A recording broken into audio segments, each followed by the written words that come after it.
درود دوستان نازنینم، امیدوارم که حال دلتون عالی باشه. در خدمتتون هستم با آموزش یک مدل کیف خیلی خوشگل که بافت خیلی ساده و راحتی داره و دوستانی هم که مبتدی هستن میتونن این کیف خوشگل رو ببافن. من از رافیه تابیده استفاده کردم. برای این سایزی که من بافتم و آموزش دادم 400 گرم نخ کافیه. احتیاج داری به قلاب. از قلاب شماره 3.5 استفاده کردم. اگر خیلی سفت میبافین از قلاب شماره 4 استفاده کنید. ابعاد کیفم رو اینجا بهتون بگم. ببینید این کیف از قسمت پایین پهن‌تر هست.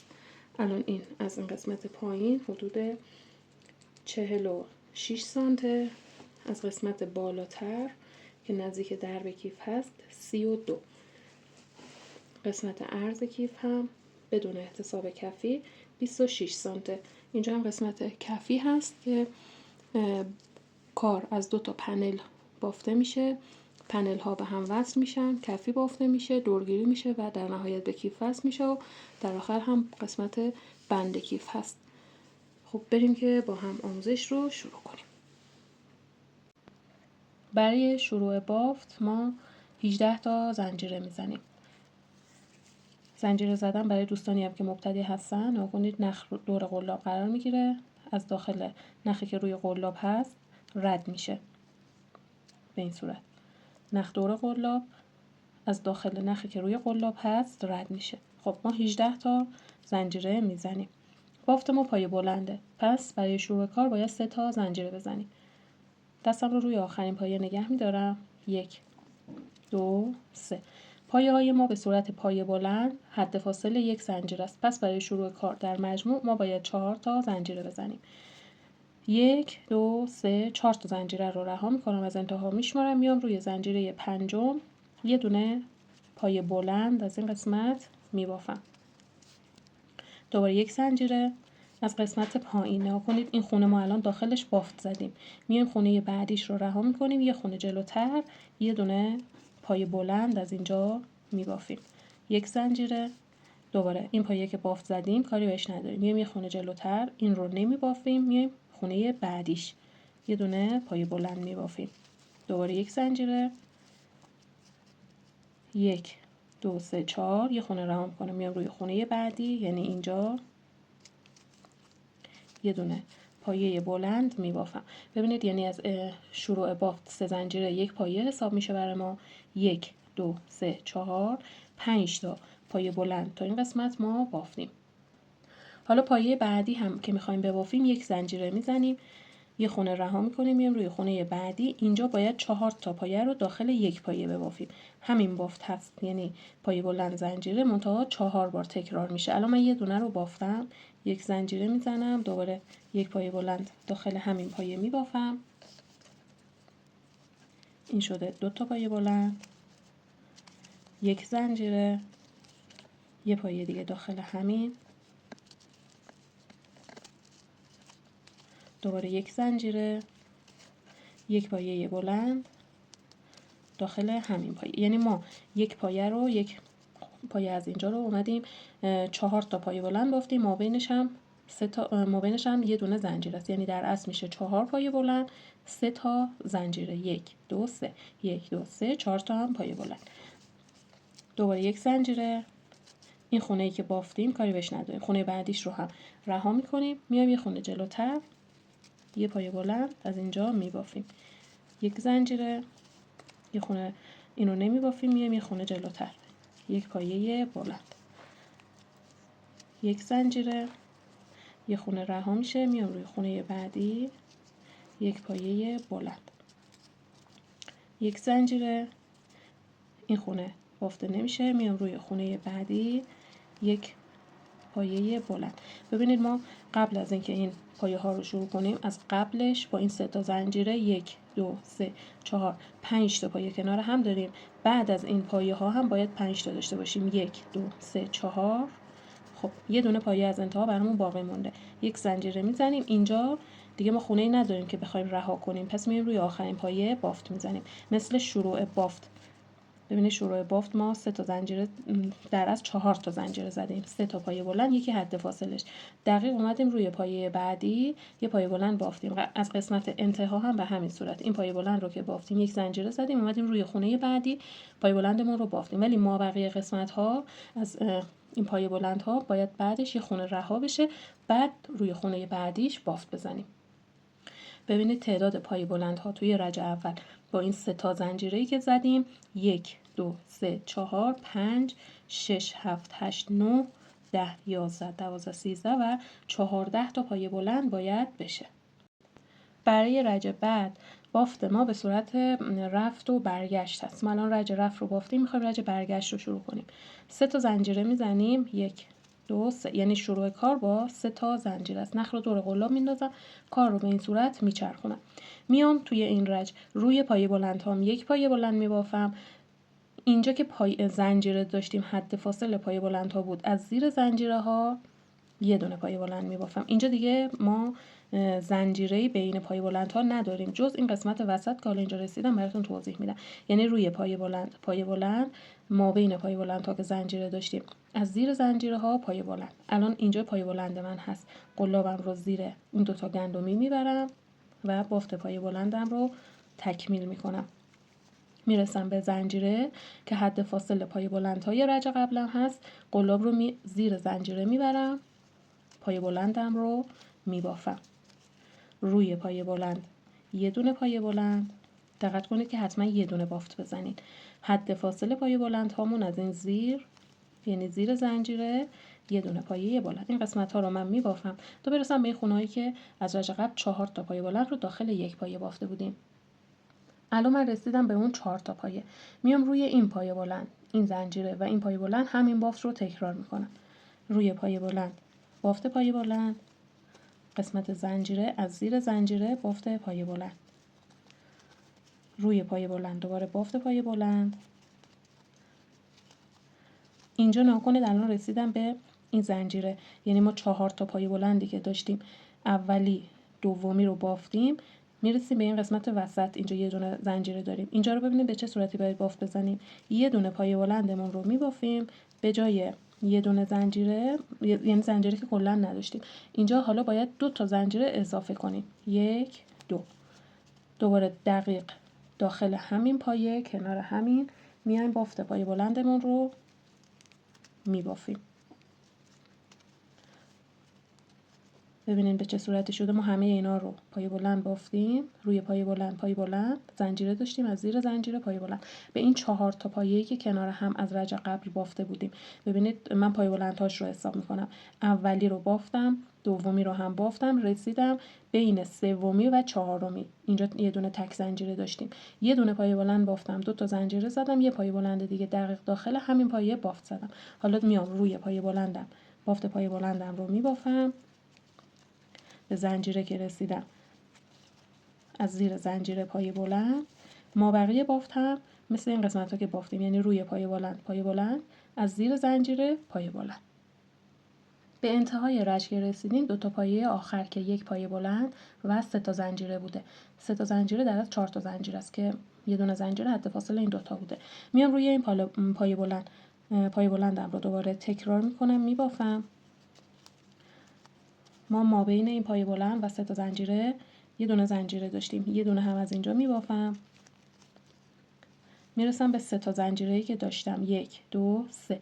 روی زنجیره سوم قلابم رو وارد زنجیره میکنم و یه دونه پایه بلندم رو هم از این قسمت میبافم. ببینید بافت ما به این صورت در میاد، یه حالت مثلثی شکلی به خودش میگیره. تعداد پایه بلندها توی این رج از اینجا که شروع بافت بوده 3 تا زنجیره یک پایه حساب میشه. 1 2 3 4 5 6 7 8 9 10 11 12 13 14 15 16 17 18 19 20 21 22 23 24 25 26 27 و 28 تا پایه بلند توی این رج باید داشته باشیم. میریم سراغ رج بعدی که مدل به این صورت هست، یعنی پایه بلند یک زنجیره حد فاصلش هست، از قسمت پایین هم باید یه خونه رها بشه. برای شروع کار ما 3 تا زنجیره میزنیم، میشه یک پایه بلند، 1 2 3. حد فاصل پایه بلند هامون یک زنجیر است. پس در مجموع 4 تا زنجیره داریم. کار رو میچرخونیم. خب اینجا یه لحظه دقت کنید. ببینید این 4 تا زنجیره رو که زدین، پایه بلند اول دقیق کنار این 3 تا زنجیره یا همین 4 تا زنجیرمون بافته میشه. 3 تا زنجیره یک پایه بلنده، یک زنجیره هم حد فاصل پایه بلند همون هست دیگه. پس میایم دقیق کنارش، یعنی داخل همین پایه، بافت پایه بلندمون رو میبافیم. به این صورت میشه.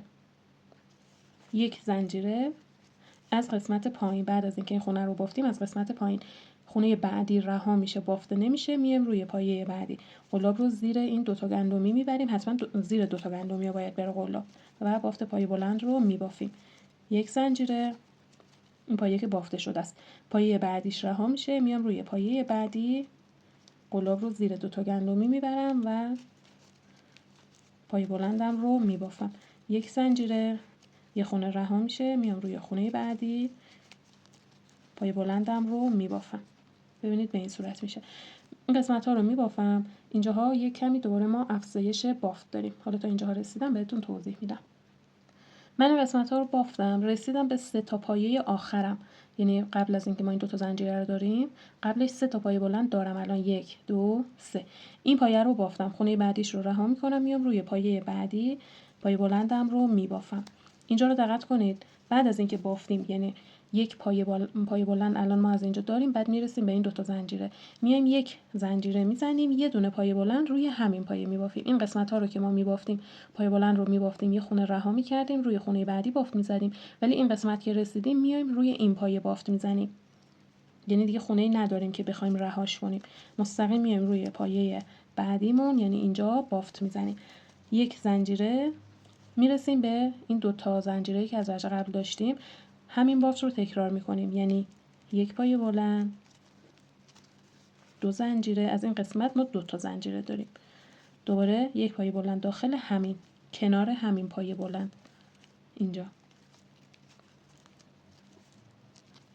خب قرینه این طرف رو که ما بافتیم، از این طرف باید ببافیم. ببینید ما قبل از اینکه این پایه ها رو ببافیم، اینجا یه پایه بلند بافتیم، یعنی میایم روی این پایه یک زنجیره رو میزنیم، پایه بلندمون رو میبافیم، روی این پایه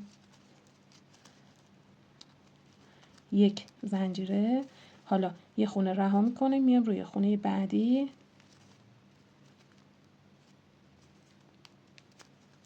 یه خونه رها میشه، میام روی خونه بعدی، بافت پایه بلندم رو میبافم. من نگاه کنم ببینم اشتباه نه اینجا رو من الان نباید خونه رها میکردم، حواسم نبود. یک زنجیرم رو که زدم، ببینید یک زنجیرم رو که زدم، میام روی این پایه، یعنی اینجا بعد از اینکه پایه رو بافتم مستقیم میام روی پایه بعدی، خونه رو رها نمی‌کنم، میام روی این هم بافتم رو میزنم که دقیق قرینه این طرف بشه. ببینید این 2 تا پایه کنار همه، این 2 تا پایه هم باید کنار هم قرار بگیره. این 2 تا، ببینید این 2 تا که کلا برای قسمت وسط بافته، حد فاصلش 2 تا زنجیره است. از قبلش ما یک پایه بافتیم، یک پایه روی پایه قبل ترش، اینجا هم به همین صورت روی اولین پایه یه دونه میبافیم، یک زنجیره، میایم روی پایه بعدی هم یک پایه بلندمون رو میبافیم. حالا از اینجا به بعد دیگه یه خونه رو رها میکنیم، یک زنجیره رو میزنم، یه خونه رها میکنم، میام روی خونه بعدی، پایه بلندم رو میبافم، یک زنجیره، یه خونه رها میشه، میام روی خونه بعدی، پایه بلندم رو میبافم. این قسمت ها رو بافت میزنم تا قسمت انتها. ببینید به قسمت انتهای بافت که رسیدیم، یعنی 2 تا پایه‌ای که برامون باقی مونده، یک پایه بلند و زنجیره ها. اینجا بعد از اینکه پایه بلندم رو بافتم، زنجیرم رو میزنم، میام روی پایه بلند. ببینید از قسمت انتهای بافت از این طرف میام اینجا پایه بلندم رو میبافم، یک زنجیره میزنم و میام از مابین این پایه بلند و زنجیره، از این قسمت زیر یه دونه پایه بلندم رو هم از اینجا میبافم. ببینید ما از قسمت شروع 3 تا زنجیره و پایه بلندمون رو اینجا بافتیم، از قسمت انتها باید طوری ببافیم که این 2 تا پایه ببینید کنار هم قرار بگیره. خب بافت به این صورت میشه. مجموع پایه بلند هامون توی این رچ از اینجا که شروع بافت بوده و این 3 زنجیره هم حساب میشه 1 2 3 4 5 6 7 8 9 10 11 12 13 14 15 16 17 18 19 و 20 تا پایه بلند از اینجا ما داریم که حد فاصله اینا هر کدوم یه دونه است، جز این قسمت وسط که ما یه پایه بلند میبافیم 2 زنجیره و یک پایه بلند دوباره دقیق کنار همین میبافیم که کار از اینجا افزایش پیدا میکنه. خب میریم سراغ رج بعد که تکرار اینجا هست، یعنی این کل این بافت از تکرار 2 رج بافته میشه. یک رج پایه بلند ها که منسجم هستن، نزدیک هم هستن، یک رج پایه بلند ها با حد فاصله 1 زنجیره. برای شروع کار 1 2 3 تا زنجیرم رو میزنم، کار رو میچرخونم. میام اینجا 3 تا زنجیرم رو که زدم از حد فاصله این پایه 2 تا پایه آخر این وسط اینجا میام پایه بلندم رو میبافم. اینجا یه دونه پایه بلند دارم، میام روی پایه بلند دوباره پایه بلند میبافم. ما بین پایه بلند تا زنجیره داشتیم که قلاب رو زیر زنجیره وارد بافت میکنیم و پایه بلند رو میبافیم. روی پایه بلند دوباره بافت پایه بلند. ما بین پایه بلند تا زنجیره داریم، از این قسمت زیر زنجیره پایه بلندمون رو میبافیم. اینجا رو به این صورت بافت میزنیم تا برسیم به این قسمت ها که دوباره یک کمی روش بافت متفاوت میشه.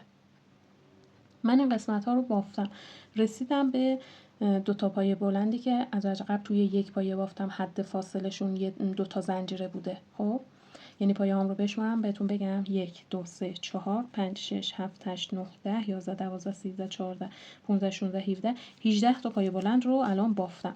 اینجا ببینید ما این روی این پایه بلند، یعنی پایه بلند 2 زنجیره پایه بلندی که از رج قبل داخل یک پایه بافتیم، میام روی این پایه بلندم رو میبافم. اینجا رو دقت کنین به چه صورتی رو بافت میزنم. این رو که بافتم 1 زنجیره میزنم، میام میرسم به این 2 تا زنجیره، از زیر 2 تا زنجیره دوباره این بافت پایه بلند 2 زنجیره پایه بلند رو تکرار میکنم، یعنی قلاب رو میبرم زیر این 2 تا زنجیره، 1 پایه بلند 2 زنجیره دوباره 1 پایه بلند همینجا میبافم. این رو که بافتم قرینه این طرف رو باید ببافم، یعنی 1 زنجیرم رو میزنم، میام روی این پایه بلندم رو میبافم. حالا شروع میکنم از وسط پایه بلند ها که زنجیره داشتم زیر زنجیره پایه بلندم رو میبافم، روی پایه بلند ها بافت پایه بلندم رو. یعنی ما از این قسمت وسط بافت اینجا یه کوچولو بافتمون تغییر داشت. خب این قسمت ها رو میبافم تا انتها. به قسمت انتهای بافت که رسیدیم به 2 تا پایه آخر پایه بلند و زنجیره ها. روی پایه بلند دوباره بافت پایه بلندم رو تکرار میکنم. ما از قسمت زنجیره ها 4 تا زنجیره داشتیم، زیر زنجیره یه دونه پایه بلندم رو میبافم و روی زنجیره سوم 1 2 3 قلاب رو وارد زنجیره سوم میکنم و پایه بلندم رو تکمیل میکنم. خب ببینید بافت به این صورت میشه. مجموع پایه بلند هامون توی این رج با احتساب این 3 زنجیره 1 2 3 4 5 6 7 8 9 10 12 14 16 18 20 22 24 26 28 30 32 34 36 38 و 40 تا پایه بلند در مجموع میشه. این قسمت وسط هم که به این صورت شده بافت ما. خب برای رج بعد که این بافت هست ما 4 تا زنجیره میزنیم، 3 4 کار رو میچرخونیم، دقیق کنار 4 تا زنجیره‌ای که زدیم داخل این پایه بلندمون رو میبافیم. یعنی در اصل بافت ما میشه 1 پایه بلند زنجیره 1 پایه بلند که حد فاصله این است، منتها چون شروع کاره با زنجیره هست. حالا ما بقیه بافت طبق همین قسمت، یعنی 1 زنجیره از قسمت پایین یه خونه رها میشه، میام یه خونه جلوتر قلاب رو زیر این 2 تا گندمی میبرم و بافت پایه بلند میزنم، 1 زنجیره. این خونه رو که بافت زدم مشخصه خونه بعدیش رو رها میکنم، میام یه خونه جلوتر 1 پایه بلند از این قسمت میبافم. خب اینجاها رو به این صورت میبافیم تا اینجا. من این قسمت ها رو بافتم. ببینید یه دونه پایه بلند الان اینجا برام باقی مونده، میام روی این یه دونه پایه بلند بافت پایه بلند رو تکرار میکنم، 1 زنجیره میزنم.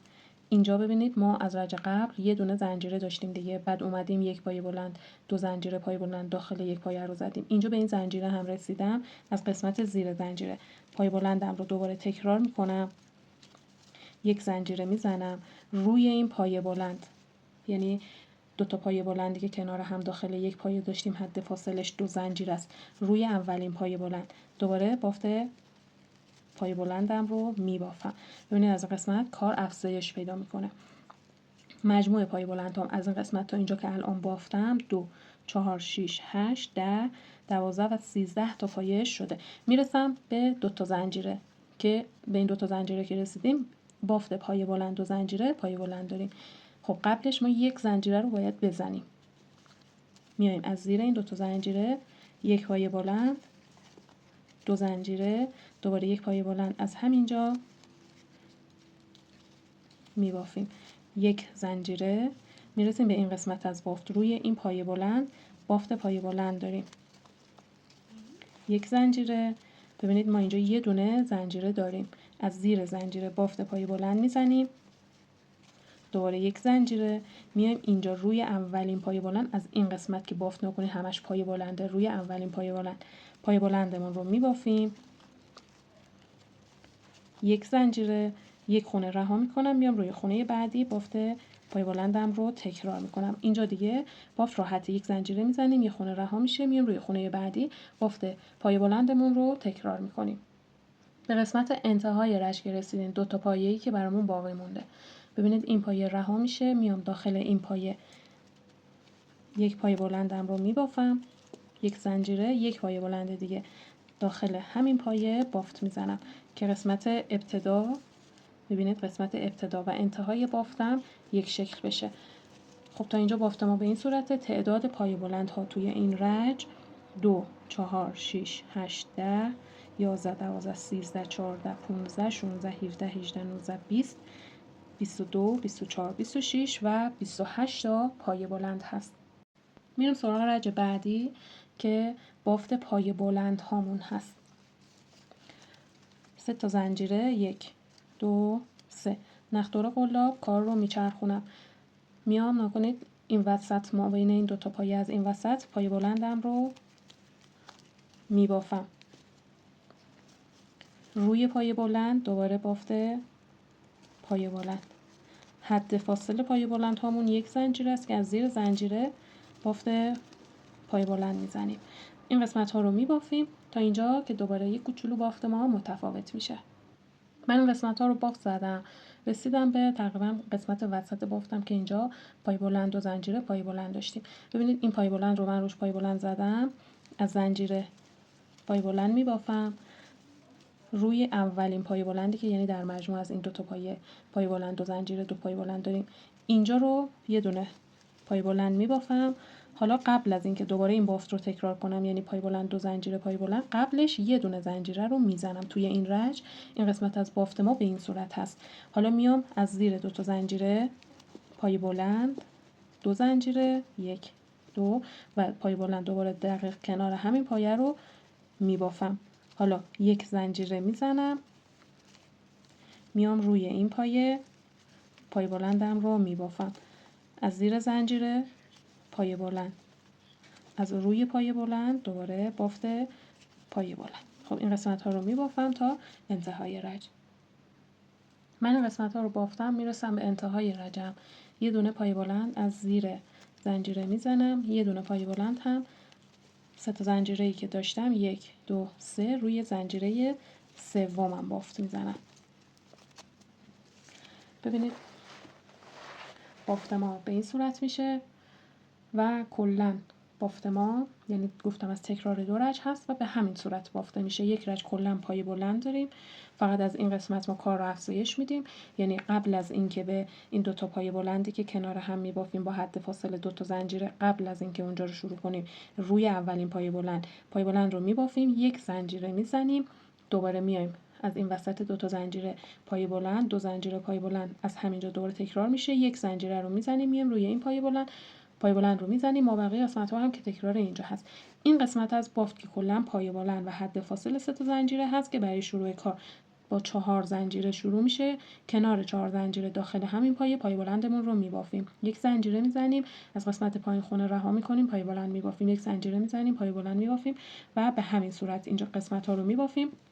فقط نکنید به این قسمت از بافت که رسیدین روی این پایه بلند، یعنی روی اولین پایه بلند جفتی که از اینجا داریم، پایه بلند 2 زنجیره پایه بلند، روی اولین پایه بلند که رسیدین از قبلش نکنید، قبلش یه دونه زنجیره داریم دیگه، میایین اینجا یه زنجیره، یه پایه بلند از اینجا میزنین، یک زنجیره، یک پایه بلند روی این پایه، یک زنجیره، میرسیم به این قسمت که دوباره پایه بلند 2 زنجیره پایه بلند دارین، یک زنجیره میزنین روی این پایه بلند میبافین، یک زنجیره میزنین از وسط این دو تا اینجا یک پایه بلند میبافین، یک زنجیره روی پایه بلند، دوباره بافت پایه بلند رو تکرار میکنین. یعنی کل بدنه یک کیف ما به همین صورت بافته میشه. این رو شما به این صورت باید ببافین. از این قسمت ها کار افزایش پیدا میکنه. همینطور از قسمت کناره ها چون ما میایم داخل پایه رو، یعنی اولین پایه رو که میبافیم، زنجیره رو که میزنیم دقیقاً کنارش بافت میزنیم، باعث میشه که از 2 قسمت هم ما کار رو افزایش بدیم. پس از 2 قسمت و از این قسمت وسط طبق آموزشی که بهتون دادم کار بزرگ میشه. خب عزیزان، ازتون ممنونم که تا اینجای آموزش با من همراه بودین. اگر آموزش رو دوست داشتین و نکاتی که بهتون گفتم خوشتون اومد، براتون کاربردی بود، ممنون میشم که پست رو لایک کنید و کانال رو حتما برای دیدن آموزشایی که در پیش رو داریم سابسکرایب کنید. من الان این قسمت از بافت رو تکمیل کردم. ببینید اندازش کاملا اختیاریه، شما میتونید کوچیک‌تر و بزرگتر هم ببافین. الان بافت من از این قسمت ها که پایه بلند ها رو ما فشرده میبافتیم، من تعدادش رو میشمارم و بهتون میگم. این اولی هست 1 2 3 4 5 6 7 8 و در حد 9 رج شده. این قسمت ها که بافت پای بلند ها فشرده و نزدیک هم هست، یعنی ما بینشون زنجیره نداریم. من این رو در حد 9 رج بافتم. این اختیاریه، شما میتونید بزرگتر هم ببافین. فقط دقت کنید آخرین رجی که میبافین حتما از این مدل بافت باشه. حالا این رو ما تا اندازه دلخواه بافتیم. الان من به سانت بهتون نمیگم چون زمانی که کار تکمیل شد باید اتو بزنیم که اتو زدن کار باعث میشه بافت کلا بزرگتر بشه. الان رج آخر رو که من بافتم، یک رج پای کوتاه باید از دور تا دور بافت بزنم. برای پای کوتاه آخرین پای بلند رو که از این قسمت بافتم، میام یک زنجیره میزنم، کار رو میچرخونم. ما اینجا پای بلند داریم دیگه، همش پای بلنده. روی پای بلند هامون بافت پای کوتاه میزنیم. زنجیره رو که زدیم، اولین پایه ما اینجا هست. میام از این قسمت زیر قلاب رو زیر 2 تا گندمی میبرم و بافت پای کوتاه میبافم. میرسم روی پایه بعدی، قلاب رو زیر 2 تا گندمی میبرم، میبینید، و بافت پای کوتاه میزنم. یعنی روی پای بلندهای رج قبل بافت پای کوتاه میزنم. این قسمت ها رو میبافم تا برسم به این قسمت وسط بافت. ببینید به این قسمت بافت که رسیدیم، ما قبل از اینکه پای بلند و زنجیره پای بلند رو شروع کنیم یک زنجیره داشتیم. از زیر زنجیره پای بلندمون رو میبافیم. اینجا روی پای بلندمون رو میبافیم. میرسیم به این قسمت که زنجیره داشتیم. 2 تا زنجیره داریم، به جای 2 تا زنجیره 2 تا پای کوتاه از زیر زنجیره ها میبافیم.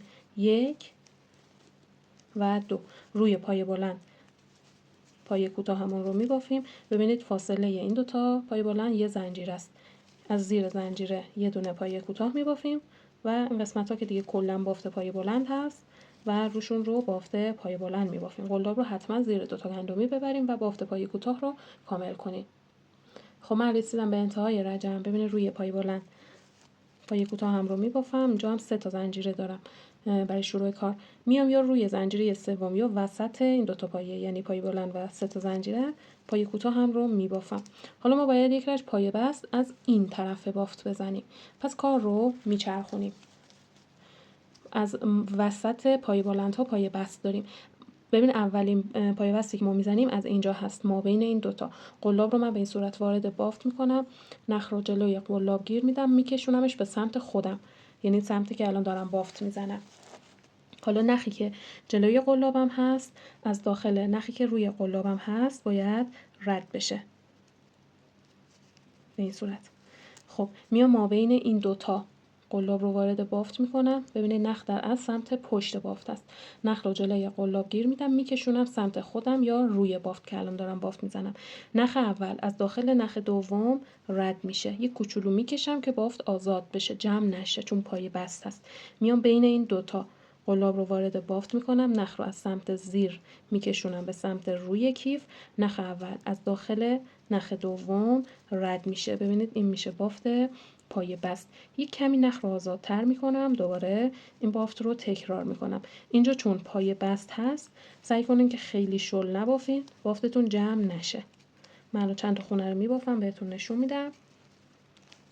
ببینید به این صورت پایه بست زده میشه. خب این قسمت ها رو ما پایه بست میزنیم. ببینید به این قسمت وسط بافت که رسیدین ما پایه بلند 2 زنجیر پایه بلند داشتیم. قلاب رو به این صورت وارد بافت میکنیم و از اینجا نخ میکشیم. دوباره میایم روی پایه بعدی، قلاب رو میاریم سمت روی بافت، نخ رو بعد از داخل نخ اول از داخل نخ دوم رد میشه به این صورت. این قسمت وسط هم بافتش مثل همینجا هست. خب ما بقیه رو هم تکرار میکنیم تا تکمیل بشه. به قسمت انتهای بافت که رسیدین این آخرین پایه هست. ببینید آخرین پایه رو نخ رو از دورش بکشین و قسمت آخر بافت رو هم به این صورت کامل کنید. خب اینجا نخ رو قشری میکنیم، از داخل بافت به این صورت آزاد میکنیم، نخ رو میاریم به سمت زیر بافت، یعنی قسمت که پایه بست زدیم از این طرف قلاب رو به این صورت وارد این پایه ها میکنیم و این نخ رو از اینجاها عبور میدیم. یا میتونید نختون رو بلندتر قیچی کنین، داخل سوزن بکشین و از این قسمت های نخ رو رد کنید که یک کمی سفت بشه و بافت بسته بشه. خب 2 سر نخ رو میچرخونیم، گره میزنیم و کلا اضافه های نخ رو قیچی میکنیم بعدش.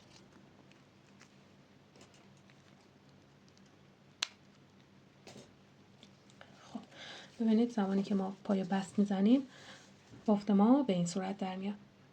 خب دوستان عزیزم امیدوارم که تا اینجا خسته نشده باشین. الان این یک قسمت از بافت ما که شروع کار زنجیره و پایه بلند ها بوده از این قسمت باز مونده. ما اینجا رو باید به صورت پایه کوتاه ببافیم تا این قسمت ها پر بشه و پنل ما تکمیل بشه. ببینید ما از این قسمت وسط اومدیم 4 تا پایه رو داخل یک پایه بافتیم. میایم از یک خونه قبلش یعنی اینجا قلاب رو به این صورت وارد بافت میکنیم، نخ رو جلوی قلاب گیر میدیم و از داخل این خونه رد میکنیم. یک پایه همینجا میبافیم. میریم سراغ پایه بعدی که 4 تا پایه رو داخلش بافته بودیم. یک پایه هم از اینجا میبافیم و میریم سراغ خونه بعدی از اینجا که حالت پایه بلند داره. یکی هم از اینجا میبافیم. کار رو میچرخونیم. ما الان 3 تا پایه بافتیم. میایم روی این 3 تا پایه دوباره بافت پایه کوتاه میزنیم. 1 2 این اولین پایه من هست و این رو هم میبافم. میام روی پایه بعدی یعنی یک کمی میام بالاتر. اینجا یه دونه پایه کوتاه میزنم. کار رو میچرخونم. اینجا الان 4 تا پایه دارم. 1 2 3 4. برای برگشت روی بافت احتیاج به زدن زنجیره نداریم. کار رو میچرخونیم و از روی اولین پایه دوباره این قسمت رو میبافیم. 2 3 و 4. الان نگاه کنید میام یه خونه بالاتر که میفته روی پایه بلندم یه دونه پایه از اینجا میبافم. این نخ شروع که اضافه روی بافت هست رو هم میتونین بیارین با پایه هاتون ببافین. خب اینجا الان 5 تا پایه دارم. 1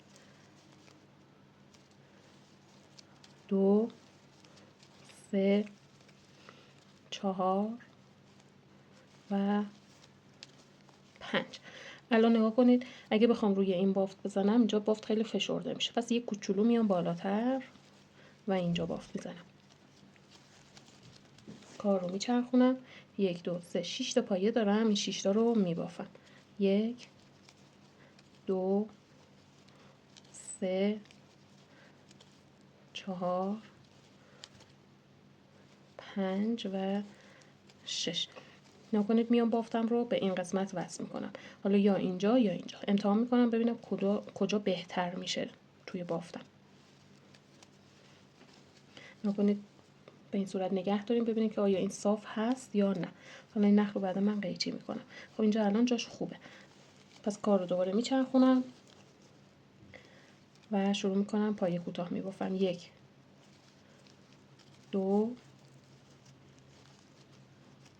3 4 5 6 و این هم 7. خب میام روی این قسمت از بافت اینجا پایم رو میبافم. نگاه میکنم ببینم آیا توی یک سطح صاف هست یا نه. خب این الان جاش خوبه، پس بافتم درسته. دوباره کار رو میچرخونم، از این و شروع میکنم میبافم. به اینجا که رسیدم نکنید اگه پایم رو اینجا بزنم این دو قسمت نامیزون میشه، کوتاه و بلند میشه، پس یک کمی میام بالاتر، یعنی اینجا پای کوتاه هم رو میزنم، دوباره کار رو میچرخونم، این قسمت رو میبافم. ما این قسمت رو باید ببافیم که اینجا کاملا پر بشه، این قسمت ها کاملا، یه قسمتی که اینجا خالی بوده کاملا پر بشه.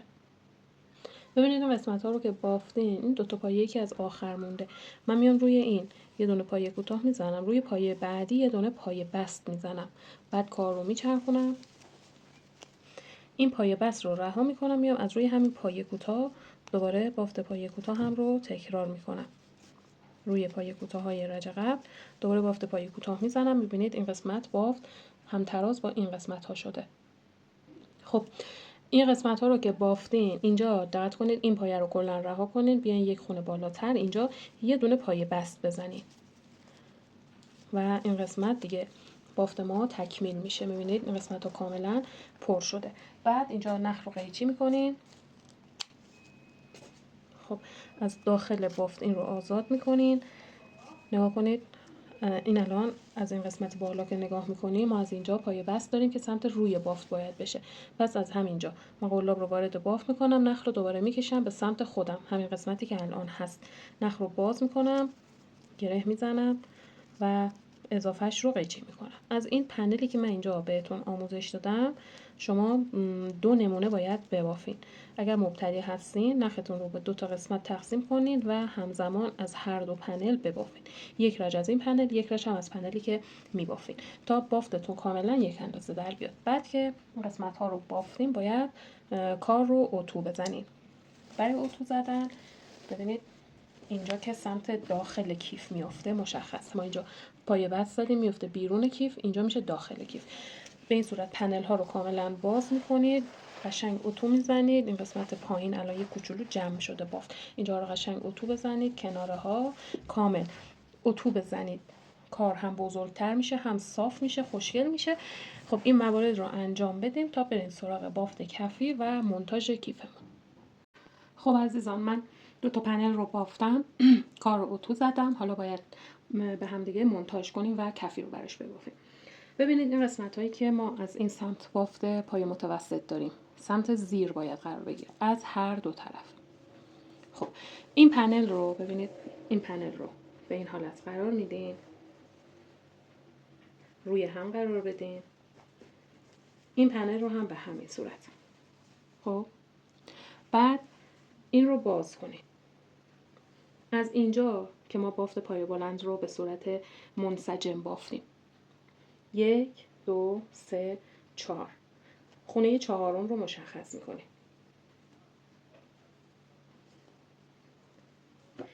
این پنل زیری نگاه کنید باید بیاد اینجا روی خونه 4م قرار بگیره، 1 2 3 4 یعنی اینجا.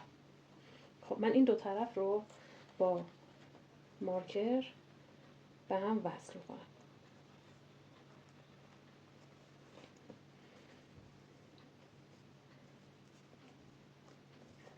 حالا این یه قسمت رو هم میارم روی مارکر.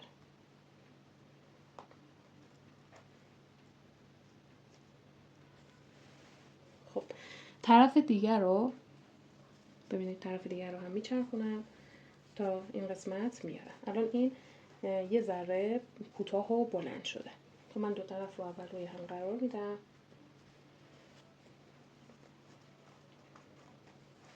ببینید الان اینی که برگشته، این قسمت رو که برگشته نگاه کنید، 1 2 3 4 از این طرف روی پایه 4م هم که بافت منسجم دارم پایه بلند به این حالت روی هم قرار میگیره، 1 2 3 4.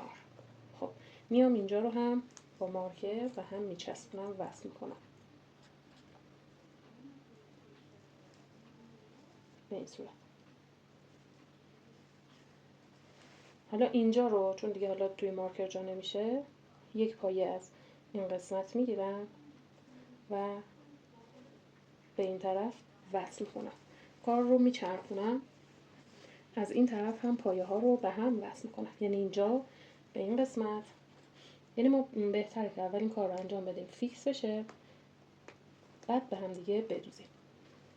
خب این تا اینجا ببینید به این صورت میشه.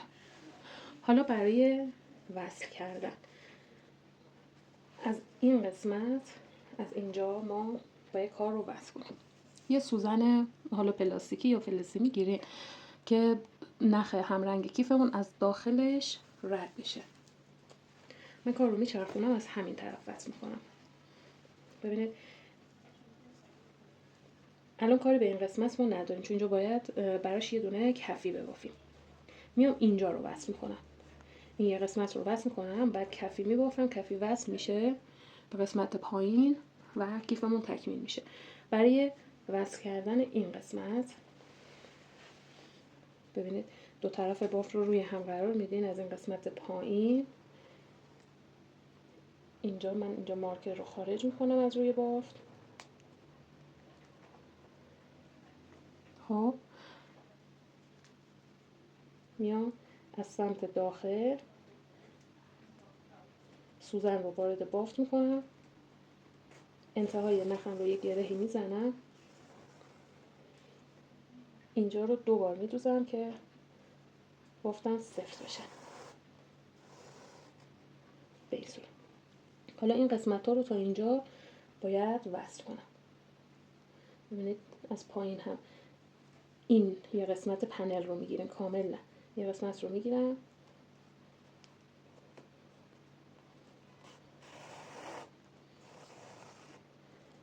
برمیگردم به سمت عقب به این طرف دوباره. حالا میتونید دستتون رو داخل بافت ببرین که حالا براتون راحت تر هم باشه اگه سخته که بخوان اینجوری بدوزه. خب دوباره میام، ببینید من از پایین هم یه نخ رو میگیرم که این قسمت به این دوخته بشه، از اینجایی که پایه کوتاه زده بودیم. ببینید به این صورت وصل میکنم، بعد دوباره برمیگردم یه کمی به سمت پایین تر، دوباره سوزن رو از اینجا رد میکنم، از اینجا هم یه رشته نخ از خود بافت میگیرم به این صورت، دوباره میام پایین سوزن رو وارد بافت میکنم، از پنل زیری حتما یه رشته نخ میگیرم و این قسمت ها رو به هم میدوزم.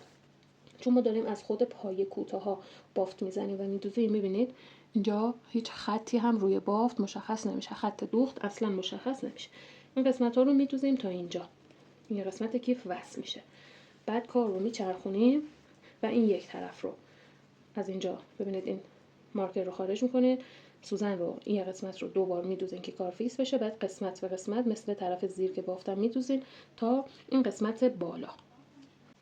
خب عزیزان ببینید من 2 قسمت رو به هم وصل کردم، اینجا قسمت بالای کیف ما هست. خب حالا ما باید یک کفی ببافیم و به قسمت پایین وصل کنیم. قبل از اینکه بافت کفی رو شروع کنیم ما میایم یک رج پایه کوتاه از دور تا دور بافت میگیریم و میبافیم، چون هم بافت شیک‌تر میشه، هم زمانی که کفی رو بافتیم و میخوایم این قسمت رو وصل کنیم کار برامون راحت‌تر میشه. از این قسمت گوشه بافت که از اینجا ما حالت مثلثی داشتیم و پر کردیم بافتیمش، ببینید دقیق بافت رو روی هم قرار بدین، قسمت گوشه رو مشخص کنید، از اینجا قلاب رو به این صورت وارد بافت کنید، نخ رو جلوی قلاب گیر بدین و یک پایه رو از اینجا ببافین.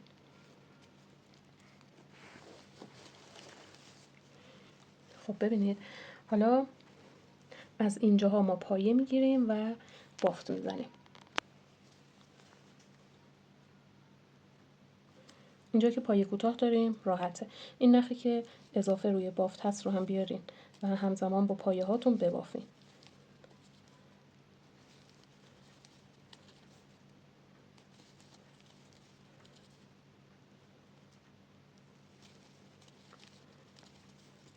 خب اینجاهایی که بافت باز هست از زیر پایه ها بافت میزنیم. ببینید اینجا که دیگه مثلا حالت پایه بلند داره 2 تا پایه کوتاه از زیرش میبافین.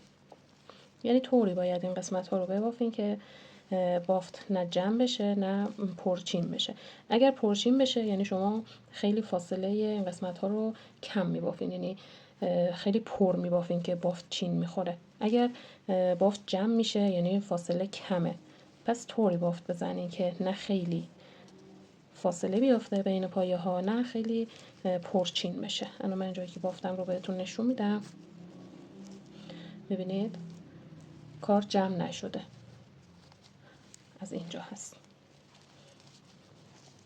ببینید توی یک خط صاف این قسمت ها رو میبافید، دور تا دور رو کامل میبافید. اینجا که ناکنید دو قسمت به هم وصل شده برای داخل کیفه، اینو دیگه نبافید، فقط قسمت زیری رو پایه کوتاه بگیریم و ببافید. این یه قسمت بعد دور بزنیم بیاین اینجا هم به همین صورت. اینی که داخل کیف افتاده یه قسمت کاری بهش نداشته باشین، این یه قسمت رو میبافید تا برسیم به اینجا که ببینید قسمت شروع رجمون هست. خب من یه رج پایه کوتاه از دور تا دور بافت زدم، رسیدم به سر رجم. اینجا اولین پایه من هست، یعنی جایی که نخ رو آوردم توی بافت. قلاب رو زیر این دوتا گندمی میبرم و اینجا یه دونه پایه بست میزنم. نخ اول از داخل نخ دوم رد میشه. خب اینجا نخ قیچی میشه، یه خونه میام جلوتر از سمت داخل قلاب رو وارد بافت میکنم، نخ رو میکشونم به سمت داخل کیفم. اینجا رو گفتم حالا یا میتونیم با قلاب نخ رو بکشین لابلای این قسمت ها از بافت، یا اینکه نخ رو بلندتر قیچی کنین بکشین داخل سوزن و از این قسمت ها رد کنین که بافتتون سفت بشه. بعد سر نخ رو باز کنین، گره بزنید و اضافهش رو قیچی کنین.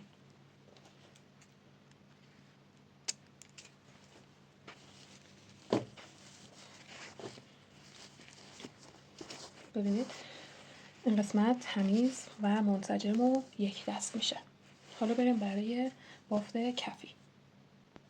برای بافت کفی ما میایم از این قسمت تا اینجا رو اندازه میزنیم. نکنید متر رو از این قسمت گوشه قرار میدیم تا اینجا. الان بافت من 47 سانته. خب من میام به اندازه 41 سانت، یعنی 6 سانت کمتر از این طولی که اندازه زدیم زنجیره میزنم. شما هم به همین روش انجام بدید. حالا شاید کوچیک‌تر بافته باشین این قسمت ها کمتر بشه طولش. هرچی که هست اندازه میزنین، میاین به اندازه 6 سانت کمتر زنجیره میزنین.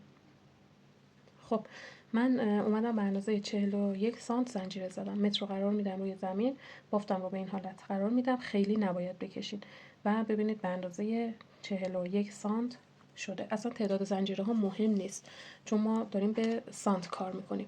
خب حالا برای بافت ما باید یک کفی بیضی ببافیم و به کیفمون وصلش کنیم. خب این تعداد زنجیره هایی که من زدم رو به اضافه یک زنجیره اضافه تر میکنم. حالا شروع میکنم روی همه زنجیره ها بافته پای کوتاه میبافم تا برسم به سر رجم. قلاب رو به این صورت وارد زنجیره میکنم، نخ رو از داخلش رد میکنم. 1 2 3 4. ببینید روی همه زنجیره ها بافت پای کوتاه میزنم تا برسم به این قسمت که سر رجم هست. خب من روی همه زنجیره ها بافت پای کوتاه زدم، رسیدم به سر رجم. اینجا 5 تا پایه کنار هم باید ببافم. یه دونه بافتم، 4 تای دیگه داخل همین پایه میبافم. 1 2 3 4 و 5. خب حالا شروع میکنم از این طرف روی زنجیره ها بافت پایه کوتاه میزنم. اولین پایه من اینجا هست، این رو میبافم. دوم اینجا هست، این رو میبافم. این نخی که اضافه روی بافت دارین رو همزمان با پایه ها ببافین به این صورت. این نخی هم بافته میشه، ببینید از سمت زیر هم مشخص نمیشه. خب روی همه این قسمت ها بافت میزنیم تا برسیم به این طرف بافت، به سر رج. خب من قسمت ها رو بافت زدم، رسیدم به سر رجم. اینجا 4 تا پایه کنار هم میبافم داخل این پایه. بعد میام یه دونه روی اولی بست میزنم که در مجموع بشه 5 تا. 1 2 3 4 تا بافتم.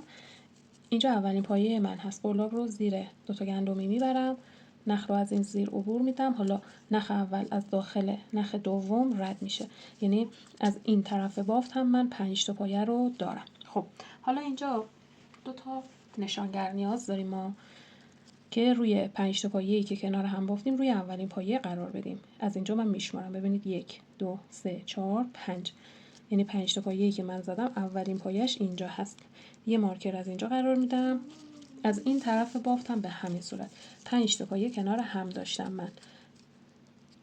1 2 3 4 5، یعنی پایه اول من اینجا هست. میام روش یه دونه مارکر میذارم. حتما این کار رو انجام بدیم، مخصوصا دوستانی که مبتدی هستن که اشتباه نکنن. خب حالا شروع میکنم. میام از روی این پایه دوباره بافت پایه کوتاه رو ادامه میدم. احتیاج به زدن پایه بست نداریم. میام روی پایه بعدی قلاب رو زیر 2 تا گندمی میبرم و پایه کوتاه میبافم. همه این پایه ها رو هر کدوم یه دونه بافت میزنم تا برسم به خونه‌ای که روش مارکر قرار دادم. خب الان رسیدم به این خونه‌ای که مارکر هست. مارکر رو خارج میکنم. میام روی این پایه 2 تا پایه کنار هم میبافم. 1 و 2. دوباره مارکرم رو روی اولین پایه قرار میدم. ما پایه جفت بافتیم، روی اولین پایه مارکرم رو قرار میدم. خب اولین پایه جفته، بعدیش یه دونه پایه تک هست، یعنی یه دونه پایه میبافم روی این پایه. بعدیش جفته، یعنی 2 تا پایه کوتاه کنار هم، یکی دیگه دقیق کنارش میبافم. 2. بعدی تک هست، یعنی یه دونه. بعدیش جفته، یعنی 2 تا پایه کنار هم، 1 و 2. بعدیش تک هست، یعنی ما این 5 تا پایه رو اومدیم تقسیم بندی کردیم. به چه صورت؟ اولی رو جفت بافتیم، بعدی رو تک، بعدیش رو جفت بافتیم، تک جفت تک. 3 تا پایه جفت داریم، 3 تا هم پایه تک. خب حالا شروع میکنیم. از اینجا دوباره بافت پایه کوتاه رو ادامه میدیم، یعنی روی هر پایه یه دونه میبافیم تا برسیم به خونه‌ای که روش مارکر گذاشتیم. به این قسمت هم رسیدیم. مارکر رو خارج میکنیم. اولین پایه رو جفت میبافیم، یعنی 2 تا پایه کوتاه کنار هم، 1 و 2. مارکر رو حتما روی اولین پایه قرار میدیم. بعدی تک، یعنی یه دونه. بعدی جفت، یعنی 2 تا، 1 2. بعدی تک. الان نگاه کنید، ما 2 تا پایه جفت رو الان بافتیم. پس بعدی این تک بود، این میشه جفت، این هم میشه یه دونه پایه تکی. ببینید 1 پایه جفت، 2 پایه جفت، 3 پایه جفت.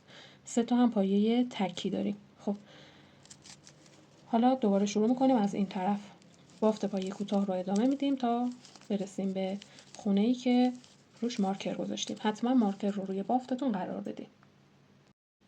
خب به این قسمت که رسیدیم دوباره مارکر رو خارج میکنیم.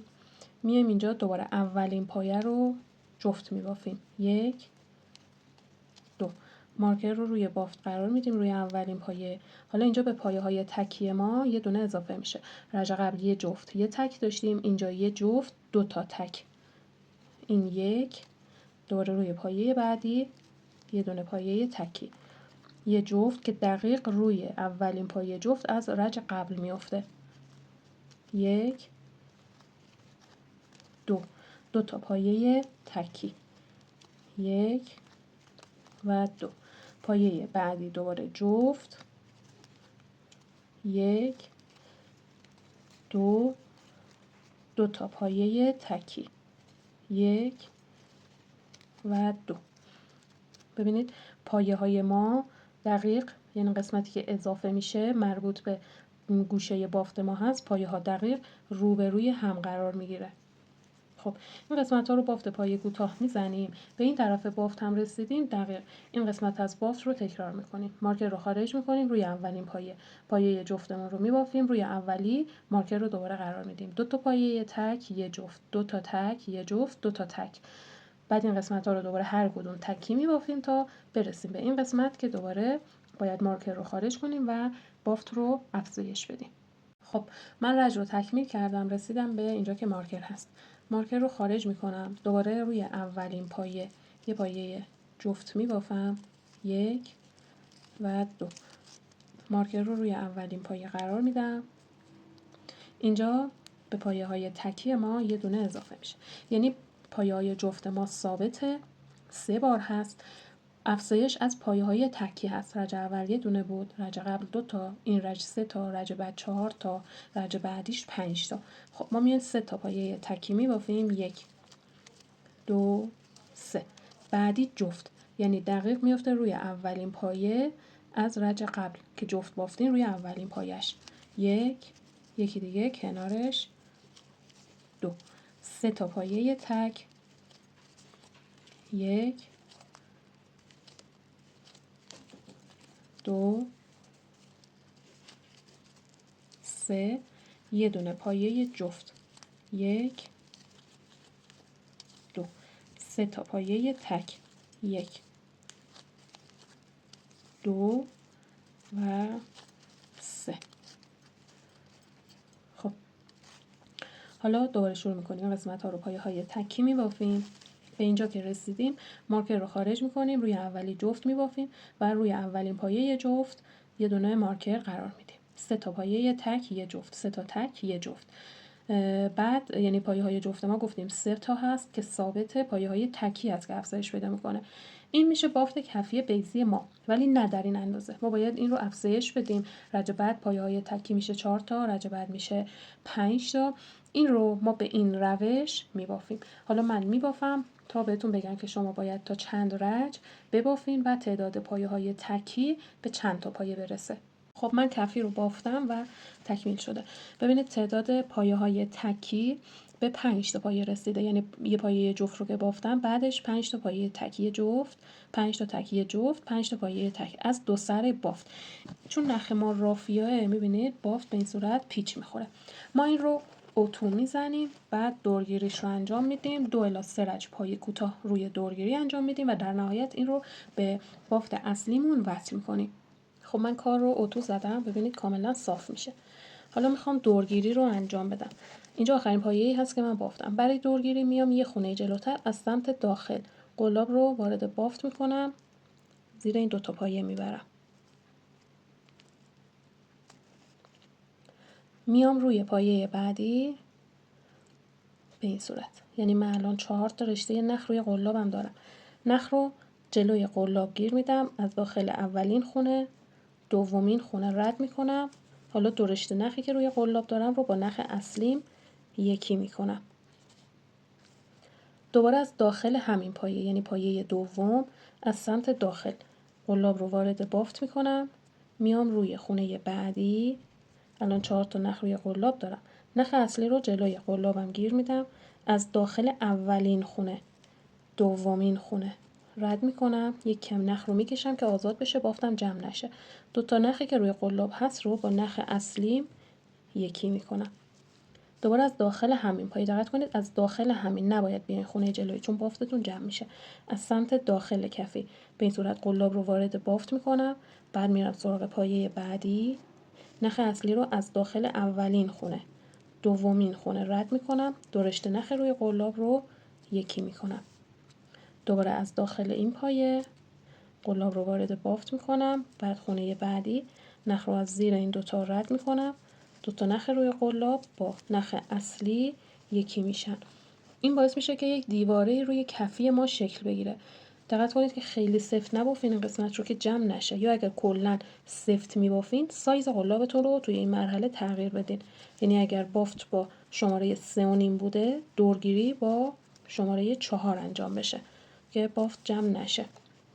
خب دورگیری رو به این صورت انجام میدیم تا برسیم به سر رج. میبینید یک دیواره روی کفی ما شکل گرفته. خب خب من دور تا دور رو دورگیریش رو انجام دادم. الان اینجا باید این پایه آخر و پایه اولم رو دورگیری کنم که کلا دورگیری تکمیل بشه. ببینید یک دیواره روی کفی شکل میگیره. خب حالا شروع میکنم از اینجا که ناکنید آخرین پایم رو زدم، یه خونه جلوتر بافت پایه کوتاه رو شروع میکنم، یعنی اتصال با پایه بست ندارم. میام روی پایه بعدیم پایه کوتاه رو میبافم. اینجا ببینید سر رجم هست، یعنی اولین پایه کوتاهی که بافتم و روش یه دونه مارکر میذارم. خب شروع میکنم روی همه پایه ها بافت پایه کوتاه میذارم. دقت کنید قلاب رو زیر دوتا گندمی میبرم و پایه کوتاه میبافم. قسمت ها رو میبافم تا سر رج. خب من یه رج پایه کوتاه بافتم، رسیدم به سر رج. اینجا مارکر رو دوباره خارج میکنم. اولین پایم اینجا هست. دوباره شروع به بافت پایه کوتاه میکنم، یعنی 2 رج پایه کوتاه روی قسمت لبه‌گیری بافتم انجام میدم. مارکر رو روی اولین پایم قرار میدم که سر رجم رو گم نکنم و شروع میکنم دور تا دور دوباره بافت پایه کوتاه میزنم. دقت کنید حتما روی هر پایه یه دونه بافت بزنین. اشتباه نیاین روی مثلا یه پایه 2 بار بافت بزنین که کارتون گشاد میشه. روی هر پایه یه بار بافت میزنین تا برسیم به سر رج. خب من 2 رج پایه کوتاه رو تکمیل کردم. حالا باید کفی رو به بدنه کیف وصل کنیم. اینجا ببینید نخ رو لازم نیست که قطع کنید. این مارکر رو خارج میکنین، بافت رو درست میکنین.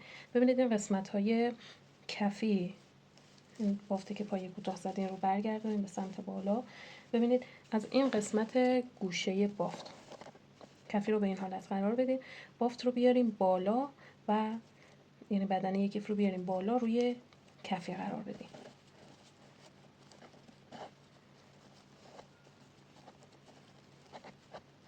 به این صورت. خب ما میایم 2 قسمت رو ابتدا با مارکر روی هم قرار میدیم که فیکس بشه، تکون نخوره، که وصل کردن برامون راحت تر بشه.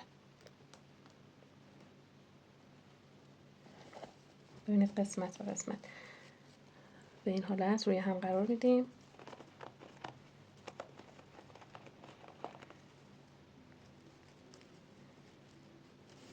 دوباره یکم میام جلوتر.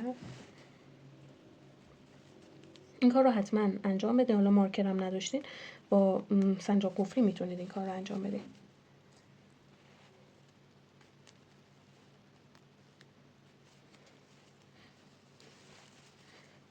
ببینید قسمت گوشه که رسیدین یک کمی بافت رو با دستتون باز کنین،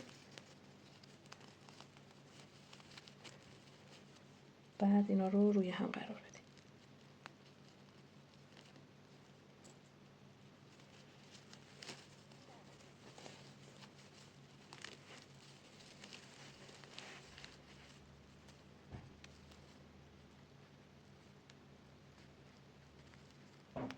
خب کار رو میچرخونیم.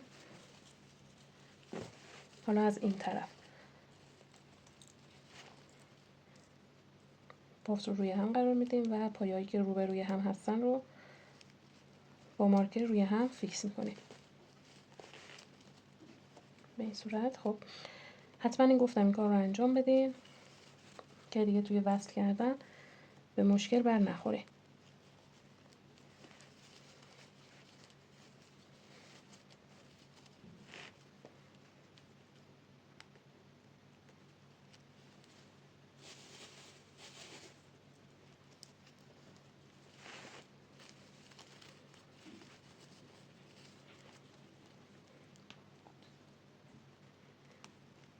این کفی رو اگر طبق آموزشی که دادم ببافین اندازه کیفتون در میاد، کوچیک و بزرگ نمیشه.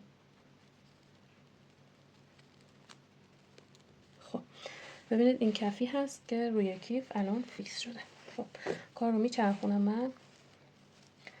حالا از همینجا ببینید این 2 تا پایه، ببینید یک بار دیگه جاش رو مشخص میکنم. الان این پایه با این پایه روبروی هم قرار گرفته. من نخم رو میارم داخل کیف، خب داخل کفی. اینجا رو دقت کنید، نخ رو میارم داخل، بعد میام اینجا این پایه رو میگیرم دو تا پایه رو میگیرم، نخ حتما باید بیاد سمت زیر، یعنی داخل کفی. میام دقیق از سمت روبرو این پایه رو میگیرم. ببینید این نخ، میبینید نخ داخل کفی هست، داخل بافتم هست. خب حالا نخ رو جلوی قلاب گیر میدم، از داخل اولین خونه به این صورت رد میکنم، بعد از داخل این خونه ردش میکنم همزمان و از داخل نخی که روی قلاب دارم، یعنی با پای بست میخوام وصل کنم. چون پای بسته گفتم اگر خیلی سفت میبافین قلاب رو عوض کنین، یا اینکه یه ذره نخ رو بکشین که کشش نخ یه ذره بیشتر بشه به این صورت. ببینید دوباره میرم سراغ پایه بعدی، قلاب رو میبرم زیر این دوتا پایه، نخ اصلیم باید داخل باشه. بعد میرم سراغ پایه بعدی، حالا نخ رو جلوی قلابم گیر میدم، ببینید از داخل این خونه ردش میکنم، بعد از داخل این خونه و در نهایت نخی که روی قلاب هست به این صورت. اینجا یه ذره نخ رو میکشم که آزاد بشه. دوباره میرم سراغ پایه بعدی، قلاب میره زیر این دوتا نخ دقیق از سمت روبرو به این حالت. این نخ باید میبینید داخل کیفم هست. الان نخ رو جلوی قلاب گیر میدم، از داخل این خونه و در نهایت این خونه و در آخر از داخل نخ روی قلاب رد میشه. یه ذره نخ رو میکشم که آزادتر بشه. دوباره میرم سراغ پایه بعدی به این صورت، دقیق از سمت روبروش نخ رو از داخل این خونه، بعد این خونه و در نهایت نخ روی قلاب رد میکنم. ببینید بافت ما به این صورت با پای بست به هم وصل میشه. پس این قسمت ها رو تیکه به تیکه وصل میکنید. اونجا که مارکر هست رسیدین مارکر رو خارج کنید و قسمت ها رو کامل به هم وصل کنید. خب عزیزان ببینید من کفی رو وصل کردم. از اینجا ما چون با پای بست وصل کردیم، بافتمون با این قسمت ها که پنل رو بافتیم و در انتها یک رج پای بست زدیم، این دو قسمت با هم کاملا ست شده. خب بعد از اینکه آخرین پایه رو هم وصل کردیم، اینجا نخ رو قیچی میکنیم، از داخل بافت این رو میکشیم که آزاد بشه. ببینید اینجا اولین پایه ما هست از سمت داخل کیف. ببینید از سمت داخل کیف قلاب رو وارد پایه میکنیم دقیق وسط گندمی. حالا نخی که قیچی کردیم رو جلوی قلاب گیر میدیم و از داخل این رد میکنیم، میکشیم به سمت داخل. اینجا اتصال خورده میشه و بافت هم بسته میشه. بعد از سمت داخل حالا قشنگ بافت رو از لابلای این قسمت ها رد میکنیم، مثل بقیه قسمت که آموزش دادم. سر نخ رو باز میکنیم، گره میزنیم و اضافهش رو قیچی میکنیم. حالا این رو من بعدا انجام میدم. اینجا ببینید بافت ما باید اتو بخوره، مخصوصا این قسمت هایی که ما پایه بست زدیم و وصل کردیم. میتونیم بهش بخار بدین، اتو رو نزدیک به بافت بیارین، دکمه بخار رو بزنین که به این قسمت ها بخوره، بعد بکشیم بافت رو، بکشین که قسمت ها باز بشه. و همینطور قسمت کفی باید حتما اتو بخوره، منتها از سمت داخل کیف. ببینید اتو رو از سمت باز میکنید، داخل کیف رو اتو رو از سمت داخل میبرین روی کفی و قسمت به قسمت اتو میزنید که کفی هم کاملا صاف بشه و روی زمین صاف بیسته. ببینید به این حالت میشه. خب حالا میریم که بند کیفمون رو ببافیم. برای بند ما به اندازه 5 تا زنجیره میزنیم. 1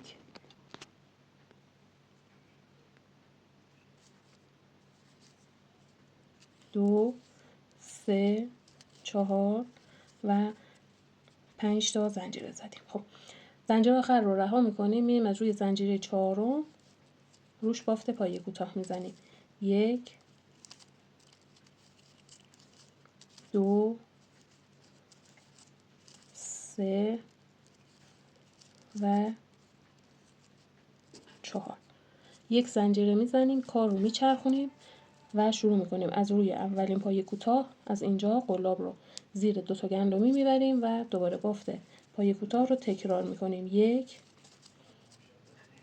2 3 و 4. ببینید ما 4 تا پایه داریم که توی هر رج تعدادش ثابته، به صورت رفت و برگشت میبافیم.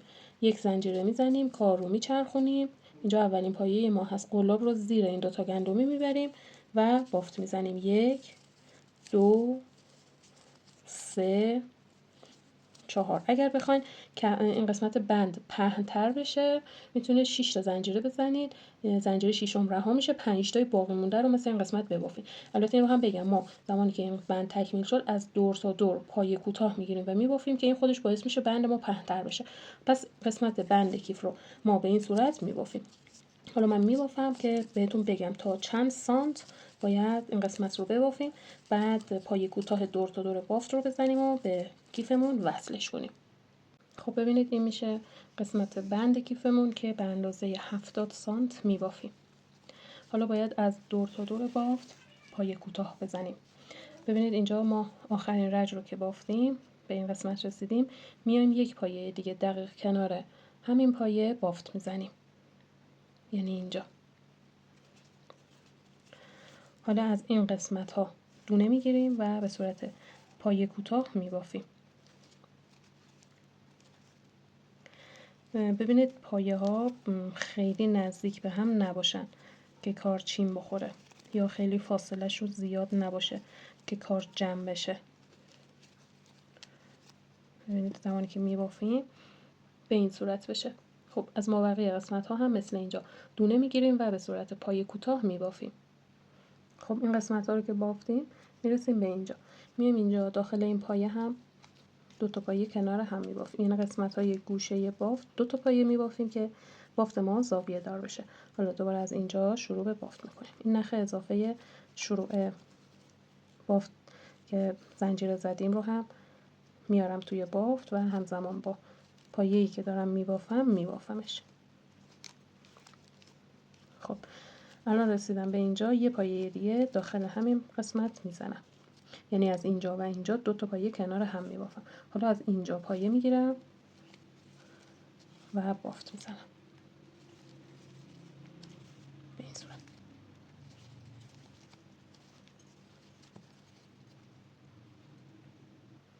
خب این قسمت ها هم که بافت زدین، اینجا 2 تا پایه کنار هم که زدین، میان روی اولین پایه با پایه بست کار رو به این صورت اتصال میدین. خب این نخ رو یه ذره بلندتر قیچی میکنیم، این رو از داخل بافت آزاد کنین، بعد این قسمت رو اتو بزنین و بریم که نحوه وصل کردن به کیف رو بهتون یاد بدم.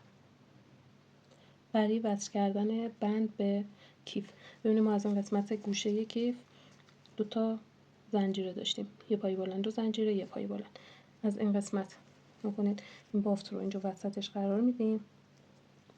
حالا میایم یه رشته نخ از قسمت بدنه کیف میگیریم و با سوزن دو قسمت رو به هم وصل میکنیم.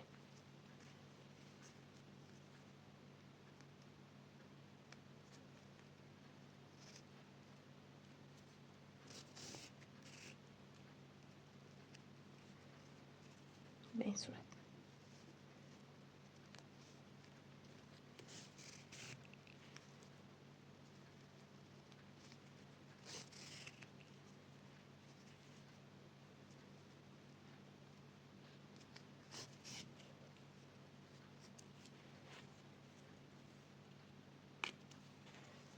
خب آخرین خونه رو یه بار دیگه به این صورت وصل کنیم که سفت بشه. حالا سوزن رو ببریم به سمت داخل بافت و از این خونه ها ردش کنیم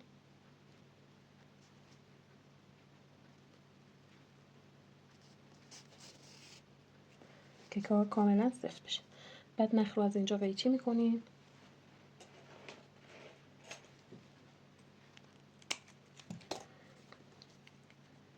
انتهای نخ رو گره میزنیم. ببینید با دستتون به این صورت بند رو بکشین که صاف بشه و از این طرف هم کار رو وصل کنیم.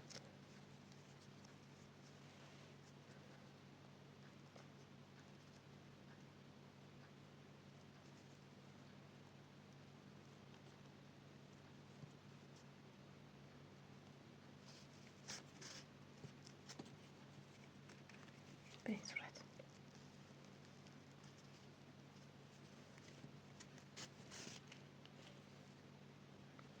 این هم میشه نحوه وصل کردن بند کیفمون و اتمام آموزش. امیدوارم که این کیف قشنگی رو ببافین، لذت ببرین. منتظر نمونه بافته قشنگتون هستم. حتما کانال رو برای آموزش هایی که در پیش رو داریم، مخصوصا آموزش های پاییزه، حتما سابسکرایب کنید.